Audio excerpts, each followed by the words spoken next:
بسم اللہ الرحمن الرحیم۔ السلام علیکم ناظرین، پروگرام دین و دانش کے ساتھ منظور الحسن آپ کی خدمت میں حاضر ہے۔ ناظرین، ہم نماز کے موضوع پر گفتگو کر رہے ہیں۔ جناب جاوید احمد غامدی ہمارے ساتھ موجود ہیں، ان سے ہم گفتگو کا آغاز کرتے ہیں۔ ہماری گفتگو کا آغاز ہوا تھا تو آپ نے فرمایا تھا کہ انسان کا جو اپنے پروردگار کے ساتھ تعلق ہے اس کا ظہور بالعموم تین صورتوں میں ہوتا ہے، پرستش کی صورت میں، اطاعت کی صورت میں اور حمیت و حمایت کی صورت میں۔ آپ نے فرمایا تھا کہ نماز جو ہے وہ اصل میں پرستش ہے۔ زکوٰۃ کیا چیز ہے؟ زکوٰۃ بھی پرستش کی ایک صورت ہے، یعنی انسان نے جو پرستش کے آداب اللہ تعالیٰ کے لیے یا اپنے معبودوں کے لیے ایجاد کیے ہیں، ان میں رکوع ہے، ان میں سجود ہے، ان میں دعا و مناجات ہے، ادب کے ساتھ خدا کے حضور میں یا کسی معبود کے حضور میں قیام ہے، اسی طرح سے نظر پیش کرنا بھی پرستش کے آداب میں شامل رہا ہے۔ یعنی آپ کسی صاحب عظمت ہستی کے حضور میں حاضر ہوتے ہیں تو اپنی طرف سے کچھ نظر پیش کرتے ہیں۔ نظر در حقیقت اس بات کی علامت ہوتی ہے کہ میرا مال اور میری جان آپ کے لیے حاضر ہے۔ اس کی علامت کے طور پر آپ ایک اشرفی مثلا پیش کر دیتے ہیں۔ قدیم زمانے میں جب بادشاہوں کے حضور بھی ملاقات کے لیے لوگ جاتے تھے تو کسی رومال میں رکھ کر ایک اشرفی پیش کرتے تھے۔ یہ طریقہ ہمارے ہندوستان میں بھی اکثر و بیشتر رہا۔ تو یہ قدیم ترین طریقہ ہے اپنے آپ کو کسی کے سپرد کر دینے یا اپنے جان اور مال کو علامتی طور پر کسی کے اوپر نثار کر دینے کا، اس کو بھیٹ دینا یا نظر پیش کرنا کہا جاتا ہے۔ تو زکوٰۃ کی حقیقت بھی یہی ہے، یہ بھی پرستش کی ایک صورت ہے۔ لیکن پرستش کا لفظ جب ہم بولتے ہیں تو ہمارے ذہن میں عام طور پر جو چیزیں آتی ہیں اس میں رکوع آتا ہے، سجود آتا ہے، دعا و مناجات آتی ہیں۔ تو یہ مال دے دینا، اس کو پرستش کیسے ریلیٹ کریں گے؟ اپنے آپ کو کسی کے سامنے ڈال دینا ہے، سرنگوں کر دینا ہے۔ اب اس کی علامتیں ہوں گی مختلف، یعنی آپ نے اپنی جان دینے کا فیصلہ کر لیا، اپنا مال دینے کا فیصلہ کر لیا، اپنے آپ کو کسی کے لیے فدا کرنے کا فیصلہ کر لیا، تو یہ اصل میں کسی کی عظمت کو آخری درجے میں تسلیم کر لینا ہے۔ پرستش کیا چیز ہے؟ پرستش کی جن چیزوں کو آپ نے نمایاں کیا ہے، مثلا رکوع ہے، مثلا سجود ہے، ان میں بھی کیا ہوتا ہے، کسی کی عظمت کے اعتراف کے لیے کچھ علامتیں آپ نے مقرر کر لی ہیں، یعنی آپ جھک گئے ہیں ان کے سامنے۔ تو ایک جھکاؤ وہ ہے جو کمر کا ہے، ایک جھکاؤ وہ ہے جو دل کا ہے، ایک پیشانی ہے جس کو آپ نے سجدے میں ڈال دیا، اور ایک مال ہے جس کو آپ نے قربان کرنے کی علامت کے طور پر ان کے حضور میں پیش کر دیا ہے۔ گویا پاؤں میں جا کر آپ نے اپنا مال رکھ دیا۔ آپ اپنا سر جب سجدے میں ڈالتے ہیں تو اپنے وجود کو نظر کے طور پر پیش کر دیتے ہیں۔ اسی طریقے سے جب آپ اپنا مال جا کے کسی کے حضور میں پیش کرتے ہیں، نظر کے طور پر جب پیش کرتے ہیں، تو یہ بھی اپنے آپ کو یا اپنے مال کو فدا کرنے کی ایک علامت ہے۔ اچھا غامدی صاحب، یہ بیان کیا جاتا ہے کہ زکوٰۃ کا نماز کے بعد درجہ ہے، یعنی باقی جو عبادات ہیں ان سے اس کا درجہ اوپر ہے اور نماز کے بعد اس کا درجہ ہے۔ تو باقی عبادات کے مقابلے میں باقی عبادات جیسا کہ روزہ ہے، حج ہے، ان عبادات میں ایک عملی ایفرٹ کرنی ہوتی ہے اور انسان محسوس کرتا ہے کہ اس نے ایک ایفرٹ کی ہے، اپنے وجود سے ایفرٹ کی ہے، جبکہ زکوٰۃ میں ہم اپنی جیب سے کچھ مال پیش کر دیتے ہیں، تو اس طریقے کی ایفرٹ نہیں ہوتی اس میں۔ وہ مال جیب میں بغیر کسی جدوجہد کے نہیں آتا، یعنی آپ جدوجہد کرتے ہیں مال کمانے کے لیے، پھر مال کے ساتھ انسان کی محبت غیر معمولی ہوتی ہے۔ دنیا میں انسان دو ہی چیزیں ہیں جن کے لیے مرتا جیتا ہے، ایک اپنی جان کی حفاظت کے لیے اور دوسرے زیادہ سے زیادہ مال کمانے اور اس کو محفوظ رکھنے کے لیے۔ ساری دنیا کی تغودو کا ماحصل یہی ہے۔ تو جو سب سے بڑی چیز ہے جان کے بعد وہ مال ہی ہے۔ مال آپ اپنے پروردگار کے حضور میں پیش کرتے ہیں، یہ چیز معمولی نہیں ہے، یعنی اپنا مال، اپنا کمایا ہوا مال جس کو دینے کی کوئی اور وجہ موجود نہیں ہے سوائے اس کے کہ آپ اپنے پروردگار کی خوشنودی چاہتے ہیں، یہ جب آپ اپنے پروردگار کی رضوان کے لیے، خوشنودی کے لیے پیش کرتے ہیں تو گویا اپنی طرف سے اس بات کا اعلان کرتے ہیں کہ جو سب سے زیادہ محبوب چیز مجھے ہو سکتی تھی میں نے اپنے پروردگار کو دی۔ سر غامدی صاحب، آپ نے اپنی کتاب میزان میں یہ بیان کیا ہے کہ زکوٰۃ جو ہے مسلمان سمجھے جانے کے شرائط میں سے ایک بنیادی شرط ہے، ایک شرط نماز ہے اور دوسری شرط زکوٰۃ ہے۔ تو جو زکوٰۃ ادا نہیں کرے گا تو اس کو پھر دائرہ اسلام سے خارج قرار دے دینا چاہیے؟ نہیں، دیکھیے دو الگ الگ چیزیں ہیں۔ ایک یہ ہے کہ آپ کو دائرہ اسلام میں کس آدمی کو لینا ہے، کس کو خارج کرنا ہے، یہ معاملہ تو زیادہ تر ریاست سے متعلق نہیں ہوتے، نہ سوسائٹی سے متعلق ہوتے ہیں۔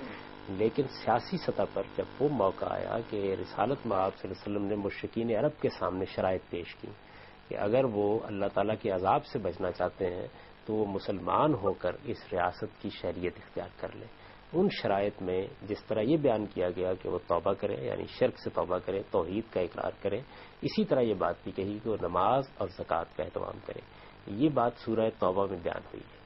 مشرکین عرب کے بارے میں بیان ہوئی ہے، لیکن سیاق و سباق میں کوئی وجہ تخصیص نہیں ہے.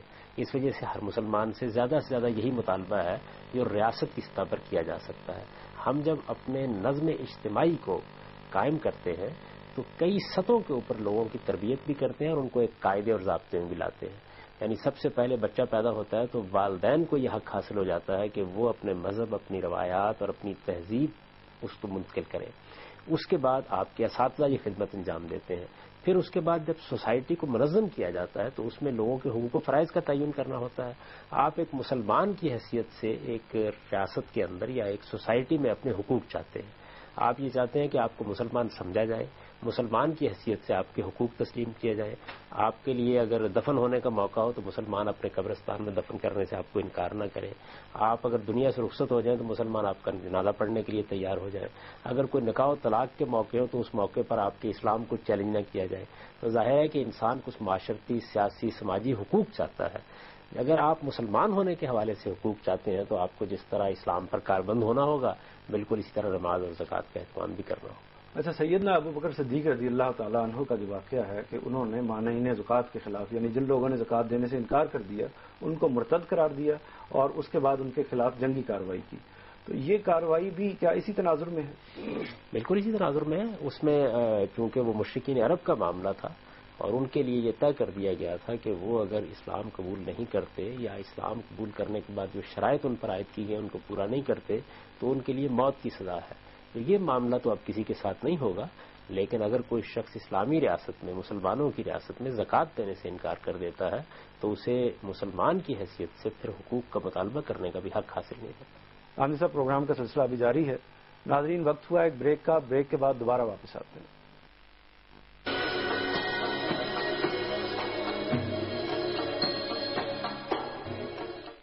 ویلکم بیک ناظرین.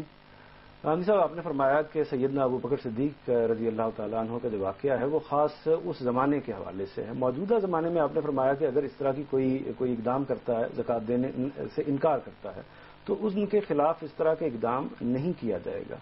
تو یہ فرق کیوں ہے اس زمانے میں اور اس زمانے میں؟ نہیں، سیدنا ابو بکر صدیق رضی اللہ عنہ کے اقدام کے دو حصے ہیں. ایک حصہ یہ ہے کہ انہوں نے زکوٰۃ کا مطالبہ کیا. یہ مطالبہ تو آج بھی کیا جائے گا.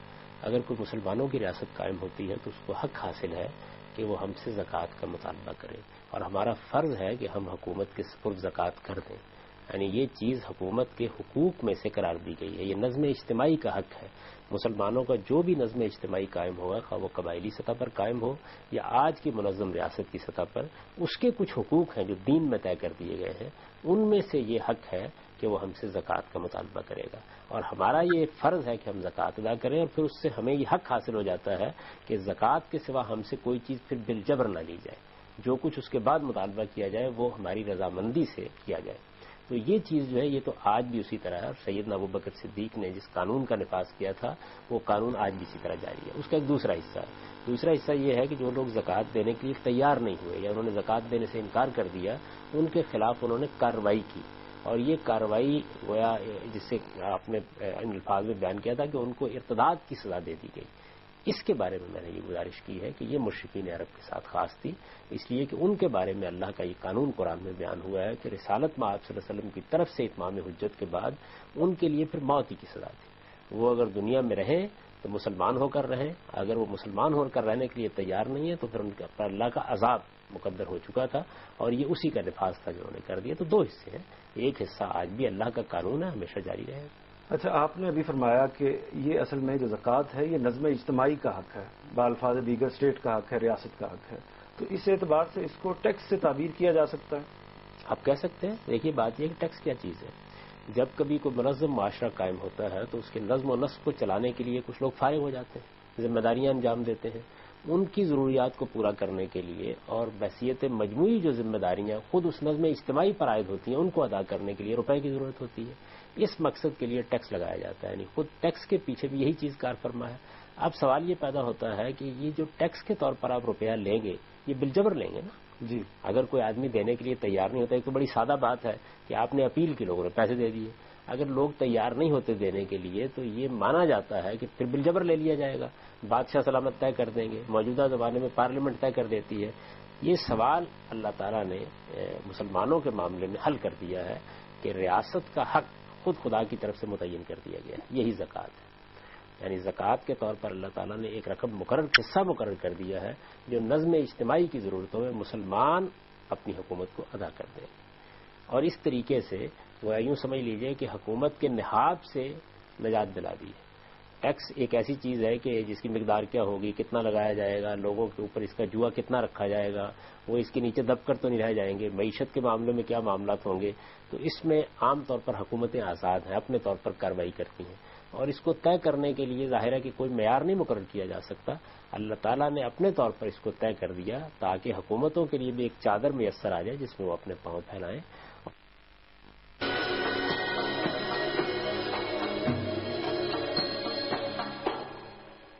میسر آ جائے جس میں وہ اپنے پاؤں پھیلائیں اور لوگوں کو بھی یہ بات واضح ہو کہ ان کے پروردگار نے جو حق قائم کر دیا ہے وہی ان سے لیا جا رہا ہے. لیکن ریاست اگر اس کو بالجبر لیتی ہے مسلمانوں سے تو اس کے نتیجے میں ان کا اس کا عبادت کا جو تصور ہے وہ مجروح نہیں ہوتا.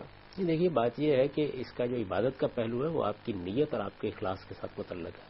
یعنی جو لوگ بھی زکوٰۃ ادا کریں اگر وہ صحیح نیت کے ساتھ ادا کر رہے ہیں اور یہ سمجھتے ہیں کہ یہ اللہ کا قائم کردہ حق ہے اور ریاست کے جبر کے لیے اپنے ہاں کوئی عذر نہیں پیدا کرتے بلکہ وہ خود اپنی طرف سے ادا کرنے کے لیے تیار ہوتے ہیں، تو عبادت کی روح قائم رہے گی. لیکن جب ایک رقم اللہ تعالیٰ نے مقرر کر دی ہے تو پھر ظاہر ہے کہ ریاست کا نظم اس کو لینے کے لیے کچھ نہ کچھ قانون سازی تو کرے گا. اچھا غامدی صاحب، یہ جو زکوٰۃ کا لفظ قرآن مجید میں استعمال ہوتا ہے، اسی طرح انفاق کا لفظ بھی اس ضمن میں استعمال ہوتا ہے، تو فرق کیا ہے؟ وہ بھی اللہ کی راہ میں خرچ کرنا ہے، زکوٰۃ کی جو مد ہے، اسی انفاق بھی اللہ کی راہ میں خرچ کرنا ہے، ان دونوں میں فرق کیا ہے؟ عبادت کے لحاظ سے زکوٰۃ ایک فرض ہے جو آپ کو ہر حال میں ادا کرنا ہے. ریاست نہ بھی مانگے تب بھی آپ کو ادا کرنی ہے اور ریاست کو بھی حق دیا گیا ہے کہ وہ بالجبر آپ سے وصول کر لیں. زکوٰۃ کی نوعیت تو یہ ہے، یہ ایک مقرر کردہ رقم ہے. انفاق آپ کی طرف سے ایک نفل عبادت ہے اور زیادہ سے زیادہ انفاق کرنا چاہیے. اللہ تعالیٰ نے جو دین ہمیں دیا ہے اس میں یہ دونوں چیزیں ہر جگہ رکھی ہیں. کچھ چیزوں کو لازم کر دیا جاتا ہے، وہ ہر حال میں آپ کو کرنی ہوتی ہیں. کچھ چیزیں ایسی ہوتی ہیں جو آپ کی ثوابدید پر چھوڑ دی جاتی ہیں. وہی چیزیں ہیں کہ جن کو اختیار کرنے کے نتیجے میں زیادہ اجر ملتا ہے کیونکہ وہ اپنے شوق سے کرتے ہیں، آپ وہ لازم نہیں کی ہوتی. نماز میں بھی ایسے ہی ہے، فرض نماز ہے، نفل نماز ہے. اسی طرح انفاق میں ہے، زکوٰۃ فرض ہے آپ کے اوپر، انفاق ایک نفل عبادت ہے. آپ جتنا چاہے کریں، اللہ تعالیٰ کی طرف سے اجر کی توقع کی جا سکتی ہے. اسی طرح جن چیزوں سے روکا جاتا ہے وہاں بھی یہی ہوتا ہے. کچھ چیزیں حرام کر دی جاتی ہیں، کچھ ناپسندیدہ قرار دے دی جاتی ہیں. تو سارے دین میں یہ دونوں درجے ہر جگہ رکھے گئے. غامدی صاحب، زکوٰۃ کے موضوع پر گفتگو کا سلسلہ ابھی ہمارا جاری ہے. ناظرین، یہاں پر وقت ہوا ایک بریک کا، بریک کے بعد دوبارہ واپس آتے ہیں.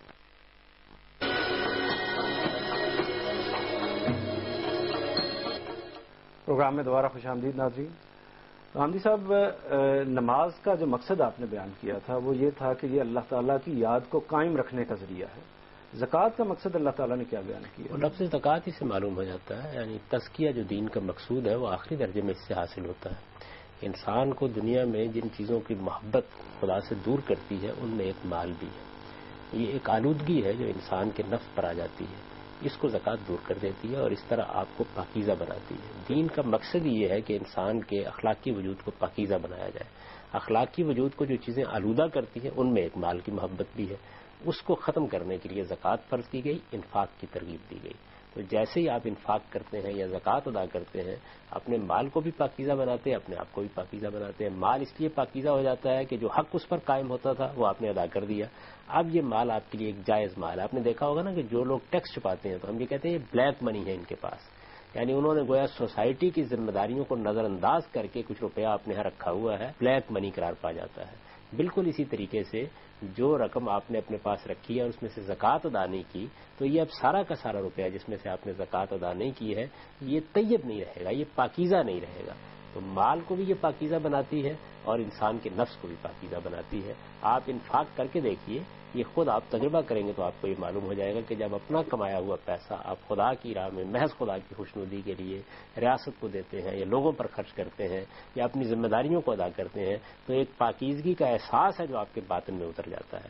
پاکیزگی دین کا مقصود ہے اور یہ پاکیزگی آپ کے بدن میں بھی ہونی چاہیے، آپ کے خورونوش میں بھی ہونی چاہیے اور آپ کے اخلاق میں بھی ہونی چاہیے. ناجائز طریقے سے کمائے ہوئے مال سے اگر زکوٰۃ ادا کر دی جائے تو کیا اس کا اثر پازیٹو پڑے گا؟ یعنی وہ مال پاک ہو جائے گا اس کے نتیجے میں؟ آپ نے فرمایا اللہ کے پاکیزہ ہونا. یہ تو اللہ تعالیٰ نے قرآن مجید میں اس کا جواب خود دے دیا ہے. سورہ بقرہ میں کہ کسی اس طرح کے خبیث مال میں سے اللہ کی راہ میں خرچ کرنے کا تصور بھی نہ کرو. آدمی کو اپنے مال کو پہلے پاکیزہ بنانا چاہیے حرام و حلال کا امتیاز قائم کرتے ہوئے. اس کے بعد پھر جو مال اس کے پاس جائز طریقے سے آیا اس میں زکوٰۃ ادا کرنی چاہیے. لیکن زکوٰۃ بہرحال دینی چاہیے جیسا مال بھی موجود ہے، اس لیے کہ اللہ کے ہاں تو صرف پاکیزہ مال ہی قبول ہوگا. سوسائٹی کے اندر تو کچھ نہ کچھ خدمت ہو جائے گی اس کے نتیجے. اچھا، گفتگو کر رہے تھے ہم نماز کے مقصد کے حوالے سے، اس کے تاریخی پس منظر کے حوالے سے بھی تھوڑی سی روشنی ڈالیے گا کہ نماز کے بارے میں تو آپ نے فرمایا تھا کہ یہ قدیم ادیان میں بھی اسی طریقے سے چلتی رہی ہے جس طریقے سے ہم نماز پڑھتے ہیں. زکوٰۃ کا تصور بھی کیا قدیم مذاہب میں موجود رہا ہے؟ بالکل ایسے ہی رہا. یہ دین ابراہیمی میں بھی رہی ہے، یہ تورات میں بھی اسی طرح بیان ہوئی ہے، بلکہ جو شرح ہمارے ہاں ہے تورات میں بھی یہی شرح بیان ہوئی ہیں. آپ تورات کا کوئی ترجمہ اٹھا کے پڑھیں تو آپ جگہ جگہ دہ یکی کا ذکر اس میں دیکھیں گے. یہ وہی عشر ہے، یعنی جو پیداوار کی زکوٰۃ ہے اس کو دہ یکی سے یا عشر سے تعبیر کیا گیا ہے. بعض جگہوں پر تو ترجمہ بھی عشری کے طور پر کر دیا جاتا ہے. تو اس وجہ سے یہ ہمیشہ سے اللہ کا ایک حکم رہا ہے. جس طرح نماز ہے اسی طرح زکوٰۃ ہے. اہل عرب اس سے واقف تھے. قرآن مجید نے ایک معلوم اور معروف چیز کی حیثیت سے اس کا ذکر کیا ہے. بہت سے لوگ نماز کے بارے میں، زکوٰۃ کے بارے میں یہ سوال اٹھا دیتے ہیں کہ قرآن نے ان کا حکم دیا تو ان کی تفصیلات کیوں بیان نہیں کی. اس کی وجہ یہ ہے کہ یہ کوئی ایسی چیزیں تھیں نہیں جن سے لوگ ناواقف تھے. یہ معلوم متعارف چیزیں تھیں، لوگ پہلے سے جانتے تھے. یعنی جب زکوٰۃ کا لفظ قرآن نے بولا تو لوگ جانتے تھے زکوٰۃ کیا ہے. جب نماز پڑھنے کے لیے کہا تو لوگ جانتے تھے نماز کیا ہے. تو جب کوئی چیز سوسائٹی میں معلوم اور متعارف ہوتی ہے اس کی پھر تفصیلات نہیں بیان کی جاتی. اس وقت بھی اگر فرض کر لیجئے کہ ہم یہاں بیٹھ کر یہ کہتے ہیں کہ لوگ نماز پڑھیں تو ہر سننے والا جانتا ہے کہ نماز سے کیا مراد ہے، اس کی تفصیل بیان کرنے کی ضرورت نہیں ہے. تو زکوٰۃ کیا ہے؟ یعنی اللہ تعالیٰ کی طرف سے مقرر کردہ ایک عبادت ہے، اللہ تعالیٰ کی طرف سے مقرر کردہ ایک حق ہے جو بندوں پر عائد ہوتا ہے، جس کو قرآن نے دوسری جگہ بیان کیا وفی اموالکم حقم معلوم. تمہارے مال میں ایک متعین اور معلوم متعارف حق ہے جس کو تم جانتے ہو، تو اس کو ادا کرو. تو زکوٰۃ کے بارے میں کوئی شبہ نہیں تھا. اس کی شرح لوگوں کو معلوم تھی، کیسے ادا کرنے یہ معلوم تھا. جہاں کہیں کوئی خرابی تھی اس کو رسالت میں آپ صلی اللہ علیہ وسلم نے دور کر دیا. اللہ کے پیغمبر اسی لیے آتے ہیں کہ اگر لوگوں نے دین کے معاملے میں کوئی خرابی پیدا کر دی ہے، کوئی بدعت اس میں داخل کر دی ہے تو اس کو صاف کر دیں. تو رسالت میں آپ صلی اللہ علیہ وسلم سے پہلے سیدنا ابراہیم کی ہدایت کے تحت جو دین کی روایت موجود تھی، جس کو حنفاء کی روایت کہا جاتا تھا، اس میں بھی زکوٰۃ اسی طرح تھی. جگہ جگہ اس کا ذکر قرآن میں ہوا ہے اور الہامی صاحب میں بھی جس طرح کہ میں نے آپ سے کیا اس کا ذکر ہے، لہذا یہود و نصارہ کے بھی موجود ہے. اور اب بھی یہود و نصارہ کے ہاں اس کا تصور موجود ہے، یعنی وہ اس کی شریعت موجود ہے. بالکل موجود ہے. تورات میں اس کا بڑی تفصیل سے ذکر ہے، دوسرے صحائف میں بڑی تفصیل کے ساتھ ذکر ہے. اور یہ غلط فہمی دور کر لینی چاہیے. قرآن دین کی آخری کتاب ہے، پہلی کتاب نہیں ہے. اللہ کا دین تو آدم علیہ السلام کے زمانے سے موجود ہے. جو چیزیں پہلے سے دین کی چیزوں کی حیثیت سے متعارف تھیں، انبیاء علیہ السلام کی سنت کی حیثیت سے رائج تھیں، ان کے بارے میں قرآن نے صرف اتنا کیا کہ جہاں غلطی تھی اس کی اصلاح کر دی. دین کی آخری کتاب ہے، یعنی دین اس سے شروع نہیں ہوا، دین اس پر مکمل ہوا. دین اس پر ختم ہوا ہے. یعنی دین کی جو ہدایت اللہ تعالیٰ نے دینا شروع کی تھی اس کا خاتمہ قرآن پر ہوا ہے. آخری کتاب ہے یہ اللہ تعالیٰ کی، اللہ کا آخری عہد نامہ ہے. تو وہاں وہی بات وہ بیان کرے گا جو پہلے سے معلوم متعارف نہیں ہے. کوئی نیا حکم دینا ہے، زکوٰۃ یا صلاۃ یہ نئے حکم نہیں ہے، حج نیا حکم نہیں ہے، یہ تو پہلے سے چلا آ رہا تھا، اس لیے قرآن اس کا ذکر کر دیتا ہے. صدقے کا لفظ بھی استعمال ہوتا ہے، زکوٰۃ ہی کے لیے غالباً استعمال ہوتا ہے. تو یہ لفظ کیا مترادف مفہوم رکھتا ہے زکوٰۃ کے ساتھ؟ وہ ذرا عام لفظ ہے. یعنی وہ سب مال جو آپ اللہ کی راہ میں دیتے ہیں اس کو صدقات سے تعبیر کیا جاتا ہے، اس کا ایک حصہ زکوٰۃ کی. اچھا، میں نے فقہ کی کتابوں میں بعض جگہوں پر پڑھا ہے کہ زکوٰۃ کے لیے جو مختلف شرائط ہیں، یعنی کس شخص پر زکوٰۃ عائد ہوگی، اس میں سے ایک شرط اس کا مسلمان ہونا ہے، پھر اسی طرح صاحب نصاب ہونا ہے. اس کے علاوہ ایک شرط جو بیان کی جاتی ہے خاص طور پر کہ اس پر کوئی قرض نہیں ہونا چاہیے، یعنی مقروض پر زکوٰۃ فرض نہیں ہے. آپ اس سے اتفاق کرتے ہیں؟ پہلے تو یہ اصولی بات سمجھ لیجئے کہ ایک چیز زکوٰۃ کا قانون ہے جو اللہ کے پیغمبر کا مقرر کرتا ہے، ایک چیز اس کی فقہ ہے. فقہ کا مطلب یہ ہوتا ہے کہ جو مختلف مسائل انسانوں کو پیش آتے ہیں ان میں فقہاء علماء اپنی طرف سے اجتہاد کر کے کوئی رائے دے دیتے ہیں. اس اجتہاد کا جائزہ لینا چاہیے، اس کی دلیل معلوم کرنی چاہیے. ممکن ہے کہ کسی خاص دور میں وہ ایک معقول بات ہو، لیکن بعد کے زمانوں میں یہ معلوم ہو جائے کہ اس میں تبدیلی ہونی چاہیے. تو جہاں تک اللہ کے قانون کا تعلق ہے وہ تو ہمیشہ کے لیے ہے. جو قانون اللہ نے ہمیشہ کے لیے دے دیا وہ قیامت تک رہے گا اور لوگوں کے لیے واجب الاطاعت ہوگا. بندوں نے اگر اس میں کوئی قانون سازی کی ہے تو اس میں تبدیلی ہو سکتی ہے. یہ جو آپ نے ساری باتیں کہی ہیں ان کے دلائل کا جائزہ لینا چاہیے. مثال کے طور پر یہ بات کہ مسلمان کو زکوٰۃ دینی ہے، یہ نہ قرآن میں بیان ہوئی ہے نہ کسی حدیث کے اندر بیان ہوئی ہے. فقہائے احناف نے جہاں سے اس کو اخذ کیا ہے اس روایت کا وہ مطلب ہی نہیں بنتا. اس میں جو بات کہی گئی تھی وہ یہ تھی کہ یہ زکوٰۃ کا مال تمہارے فقراء سے لیا جاتا ہے اور تمہارے اغنیاء کو لوٹا دیا جاتا ہے، تو لفظ تمہارے سے انہوں نے استدلال کیا کہ یہ مسلمانوں سے لی جائے گی اور مسلمانوں کو دی جائے گی. لی تو بے شک مسلمانوں سے دی جائے گی، لیکن دینے کا کوئی سوال نہیں ہے. اور یہاں پر تمہارے کا لفظ بالکل اس طرح استعمال ہوا ہے جیسے ہم لوگوں کے بارے میں کہتے ہیں کہ بھئی یہ لوگوں سے لی جائے گی اور لوگوں کو دے دی جائے گی. یہاں کوئی مسلمان اور غیر مسلمان کی تفریق نہیں ہے. مسکین غریب کوئی بھی شخص ہو سکتا ہے، اس کی آپ اس سے مدد کر سکتے ہیں. اور جب آپ ریاست کے حوالے کر دیں گے تو ریاست کو اپنی تمام ذمہ داریاں اس سے انجام دینی ہے. اس وجہ سے وہاں کوئی سوال ہی نہیں کہ آپ کو فیصلہ کرنا ہے. آپ نے دینے کا فیصلہ کرنا ہے، اس کے بعد خرچ کرنے کا فیصلہ وہ ریاست کا نظم اجتماعی کرتا ہے. خاندی صاحب، بہت شکریہ آپ کا کہ آپ نے اس موضوع پر مفصل گفتگو کی ہے. ناظرین، پروگرام کا وقت اب ختم ہو رہا ہے. انشاءاللہ کل اس پروگرام میں دوبارہ آپ کے پاس حاضر ہوں گے. خدا حافظ.